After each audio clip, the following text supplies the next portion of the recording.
haciendo para todos los bailadores con esta rola que dice 1, 2, 3, 4.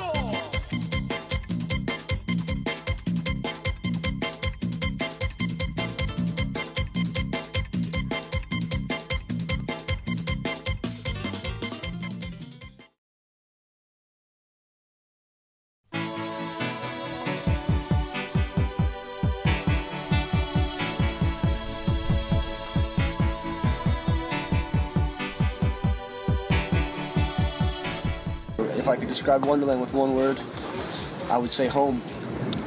Dejlig social. Wonderland. Wonderland. You're out of luck. And the reason that you had. It means a place where all my friends are. You can come, you can be who you are. Det betyder, at jeg kan få lov at være mig. Der er ikke rigtig nogen, der har accepteret mig. Der er ikke nogen, der har gjort noget ud af at gøre mig velkommen. Da jeg kom herind, der blev jeg taget imod, og folk de havde tid og tålmodighed til mig. Også selvom jeg var ret speciel. You can come be really fucking wasted, and people still accept you, and you could be just tired and don't want to talk so much, but you can still have a nice time. Hvis man har lyst til at møde nogle nye mennesker, så kan du også bare tage herud. I think it's a place people get really, like, they warm up to it real fast and they're not going to let it go. It's like a favorite to a lot of people for sure. Det er den første rampe, jeg har skatet, så det betyder rimelig meget, fordi at, jeg har altid været herude, da jeg var mindre, og jeg har altid følt, at det ligesom var et sted, hvor jeg kunne komme og skate. Du kan altid finde nogle nye linjer herude, og det er svært. Det er bare for fedt, fordi god atmosfære. Det er ikke ligesom i en anden skatepark eller noget. Det er ikke en skatepark, det er ligesom ikke et andet hjem, men det er stadig et sted, hvor du kan komme og være dig selv.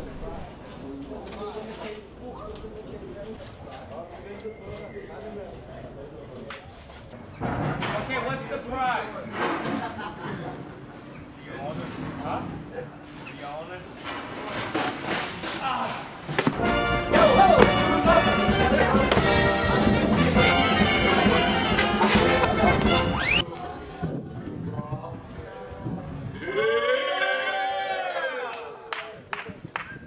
Wonderland, det er for alle. Det er alle steder. Det er for offentlighed. Alle må komme.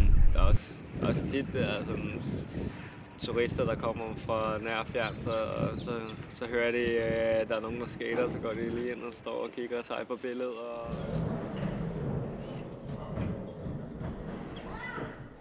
Det jeg godt kan lide ved stedet her er, at det er brugerstyret. Det er lidt forskelligt med regelsættet, og der er nogen, der synes, at det er kun skater, der skal komme herinde. Og andre, der synes, at hvem som helst skal kunne komme.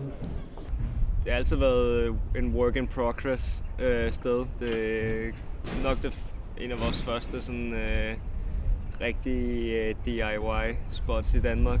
Det er alle os herude, som er i Wonderland, der ligesom gør det, hvad det er. Everything is built by skaters. Altså, hvis der er noget, der er stykker, så prøver vi selv at få det repareret. Jeg tror ikke, vi decideret har et møde, medmindre det er noget stort, der skal ske. Hvis det bare er sådan noget kosmetisk som den her bar, eller det her plateau for eksempel, så snakkes vi bare lige for det til at ske. Vi gør selv rent herude, vi gør det hele herude. I really like that everybody is putting some energy or money or what they can offer. Some don't got money, but they got maybe energy to offer it into Wonderland and do what they want to do. And some years it's completely still. There's not so many people and nothing is kind of being worked on or anything. But other years we just go crazy and build a lot of stuff. Så er det også blevet mere sådan federe at kunne hænge ud her, og med der er kommet tag over, så man kan skate i regnvejr, og man kan skate i snevejr, og man kan det hele. Det første år jeg skatede her, så var der ikke den lange extension ved trappen, hvor man kommer ind. Der var det meget lille extension, så byggede de på der. Så kom der nyt skateleje på. Der var plejet at være gammelt træ på. Og så kom der wallrides op ved væggene og hip-hop i corneret, om bag overvørten og alle de der ting. Så nu er vi begyndt at udvikle her udenfor. For eksempel med betonkorteren og corneret og extension op af den nye Alice butik herude. Så der kommer hele tiden noget nyt på. I think it's the love for everybody to want to take care of Wonderland. It's the best place in whole Denmark, I think, to skate. It's the best. I can't really say much else. Even though you skated every day for 10-20 years, you can still learn new tricks all the time, and it's still hard to come back. Men det der også er med Wonder, det er jo, at den er så fandens svær at skate. Den er så speciel og mega udfordrende, så altså, alle folk de har kæmpe stor respekt for den rampe, og de lokale, der skater den. 3 shades of black is where I come from. Depression, misery, and hellacious fun.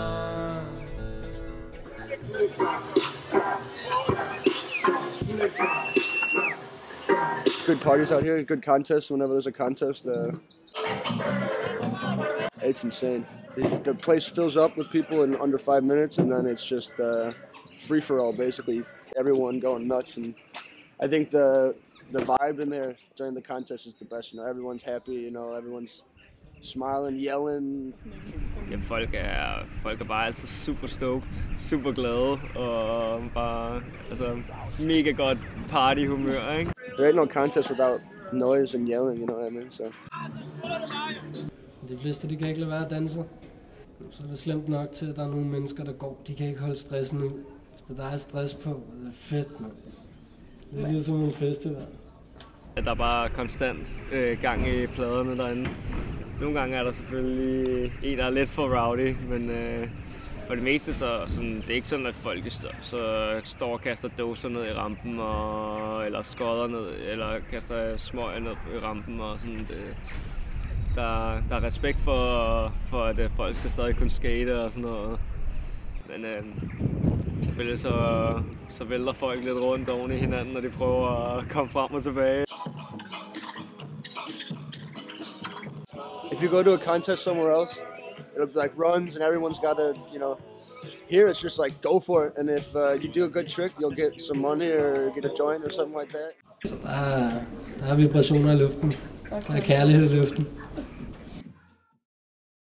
I don't think the bowl itself is going to change at all. I wouldn't want it to because I think it's perfect the way it is. There's nothing that has to be changed. You know? Of course, every once in a while there'll be a little hole in the wood or something like that. You got to switch a sheet, or the platform is fucked up, or the coping has to get switched. Træpladerne holder ikke for evigt, og hele underkonstruktionen på Wonderland er bare ikke særlig god mere, fordi den har bare fået regn og fugt, og det er jo ikke et klimatæt hus eller noget, så. You know, it started from a mini ramp and then it became an outdoor bowl and then an indoor bowl afterwards, and then it's still been getting added onto in the last 5 years. So I think the possibilities here are pretty unlimited right now. You know, it's a completely different ramp now than when I moved here. You know what I mean? So I can see that the progress is going to keep going. People are still talking about building more shit, and yeah, I don't think it's going to stop, which is good. I hope it still will be here. I don't know how it will be. It's hard to say. Jeg tror, Wonderland, som den er nu, kommer nok til at være her i højst 2 år mere, tror jeg. Fordi beton er bare vejen frem lige for tiden. More concrete outside and maybe a couple more funny ramps on the walls and stuff inside. I hope it will be a really nice place to be still, and lots of new people will come every year. New kids starting to grow up here and starting to learn to skate and take care of the ramp.